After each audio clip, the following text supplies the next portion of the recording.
So kung ano po yung nakikita niyo sa picture, yun din po. Meron po siyang switch. Yan yung switch.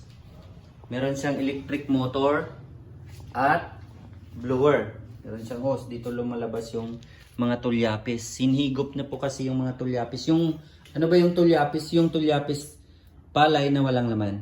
Okay? Gusto ko sanang mag-demo ulit eh. Kaya lang nakapag-demo na kanina yung client. Meron naman po akong video. So, ito po yung palay na tinitest namin kanina. Yung lube. So, ayan ho.